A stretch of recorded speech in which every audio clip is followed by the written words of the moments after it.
থেকে যতটা কষ্ট অনুভব করছে ওর কষ্টে আমরাও সেটা অনুভব করছি।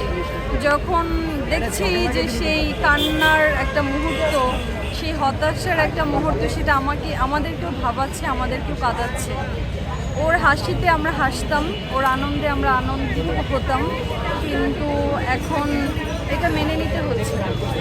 কৃপভাবে ছিল যে হ্যাঁ কামব্যাক করবো, আমরা সেই পারফরমেন্সটা আবার দিব, আমরা আবার জেগে উঠবো, আমরা লাস্ট মোমেন্টে যে ম্যাজিকটা করি সেটা সামহাউ ক্রিয়েট হবে, কিন্তু হয়ে উঠতে পারিনি। হয়তো দিনটা আমাদের জন্য ছিলই না।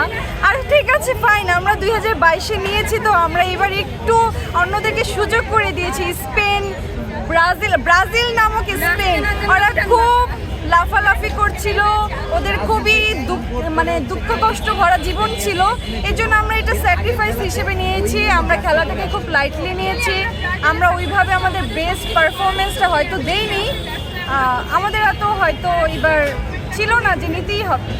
বোকাদের জন্য আর কি বলবো, ওরা তো আমাদের সাথে বসেই আর্জেন্টিনার ম্যাচটাই, ফাইনাল ম্যাচটাই বসে দেখেছে, আর এখন এইটারই বিপক্ষে কথা বলছে। ওদের মতো বোকাদের জন্য আসলে কি বলবো, হাহা লল।